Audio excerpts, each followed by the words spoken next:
वक्फ संशोधन विधेयक पर जेपीसी के अध्यक्ष और भाजपा सांसद जगदंबिका पाल ने कहा कि सदन ने 12-12 घंटे चर्चा के बाद कानून बनाया है। अब कानून को राष्ट्रपति की मंजूरी मिल गई है। अब वक्फ कानून लॉ ऑफ लैंड हो गया है। कुछ याचिकाएं जो कोर्ट में दी गई है उस पर जेपीसी में बात हो चुकी है।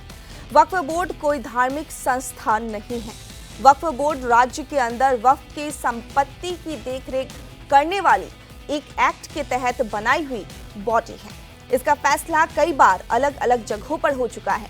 2010 में भी सुप्रीम कोर्ट का फैसला हो चुका है। आज तक सभी फैसले जो सुप्रीम कोर्ट या हाई कोर्ट में हुए, सब में कहा गया कि यह धार्मिक बॉडी नहीं है।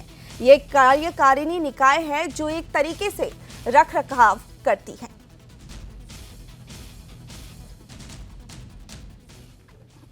देखिए, कानून पार्लियामेंट ने बनाया 12-12 घंटे चर्चा के बाद, और अब उसको महामहिम राष्ट्रपति की मंजूरी मिल गई है।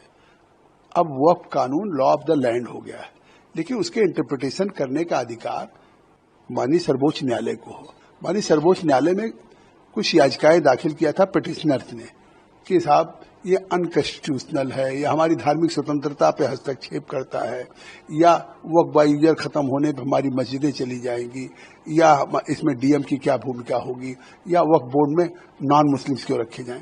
ये इशू ज्वाइंट पार्लियामेंट्री कमेटी ने ही एड्रेस कर दिया, क्योंकि वक्फ बोर्ड कोई रिलीजियस बॉडी नहीं है। वक्फ बोर्ड किसी राज्य में वक्फ की प्रॉपर्टी की देखरेख करने वाली वक्फ एक्ट के अंतर्गत बनाई हुई एक बॉडी है, जिसमें और इसका फैसला यूनियन ऑफ इंडिया वर्सेज वाकिफ मुस्लिम्स ऑफ राजस्थान में हो चुका है कि ये स्टैच्यूटरी बॉडी है, रिलीजन बॉडी नहीं है, चाहे ये वक्फ की प्रॉपर्टी की देखरेख करता हो। 2010 में सुप्रीम कोर्ट का फैसला हो चुका है। दिल्ली वर्सेज शाह मोहम्मद में हो चुका है। तमिलनाडु वर्सेज वक्फ बोर्ड में हो चुका है। कर्नाटका वक्फ बोर्ड वर्सेज नजीर अहमद में हो चुका है।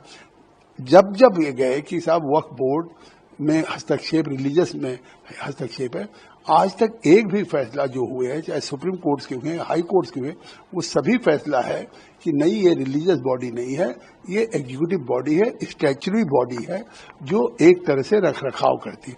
तो ये सेटल हो चुका है। दूसरी बात, कलेक्टर और अगर डिस्प्यूट है वक्फ बोर्ड की प्रॉपर्टी में, तो उसका फैसला आप कलेक्टर से ऊपर सेक्रेटरी या कमिश्नर रैंक का करेगा। फिर वही सवाल अगर पिटिशनर की तरफ से सिब्बल या अभिषेक मनी सिंह भी उठा रहे हैं, वक्फ बाय यूजर में हमने रिट्रोस्पेक्टिव खत्म किया है। अमेंडमेंट में केवल प्रोस्पेक्टिव है। अगर पुरानी मस्जिद, खानका, कब्रिस्तान या है, वहां पे अगर नमाज पढ़ी जा रही है तो वो वक्फ की रहेगा। ये देश को गुमराह कर रहे हैं। ये जो विरोध हो रहा है सियासी तौर से हो रहा है। आज भी वो वैसे ही कहते हैं, कांग्रेस पार्टी कहती है अनकॉन्स्टिट्यूशनल है। आपने अनकॉन्स्टिट्यूशनल क्यों नहीं साबित किया? आखिर सुप्रीम कोर्ट के सामने केवल इन बिंदुओं को उठाया, बाहर कहेंगे अनकॉन्स्टिट्यूशनल है, हमारी धार्मिक स्वतंत्रता को हस्तक्षेप है। इसीलिए सुप्रीम कोर्ट ने सुना, कोई रोक नहीं लगाई, कोई इस कानून को उन्होंने नहीं रोका। बस केवल एक सरकार को उनके जवाब को सुनने के लिए 7 दिन का समय दिया है, और 73 पिटीशन हुई हैं। तो उसमें दोनों पक्षों को कहा है, चाहे वक्फ के फेवर में, चाहे वक्फ संशोधन के या विरोध में, 5-5 वकील निर्धारित कर ले, जिससे कि फिर 7 दिन सरकार का, 5 दिन उनको। तो साफ है कि जो एक इंटरप्रिटेशन और समीक्षा करने का अधिकार है, उसके अंतर्गत सुनवाई कर रहे हैं। लेकिन जो वक्फ का कानून, संशोधन कानून आया है, सरकार केवल संशोधन लेके नहीं आई, उसने जेपीसी को भेजा। 38 घंटे बैठकें हुई। 38 बैठकों में 113 घंटे बैठकें हुई। दुनिया के हम 284 स्टेक होल्डर से भारत में जाकर के मिले हैं, और उसके बाद हमने जो अमेंडमेंट्स किया, सजेशन दिया, उसको सरकार ने स्वीकार किया है। दोनों सदनों में 12-12 घंटे चर्चा हुई है। इसलिए वो लॉ ऑफ द लैंड है, और वो देश के आम मुसलमान, गरीब मुसलमान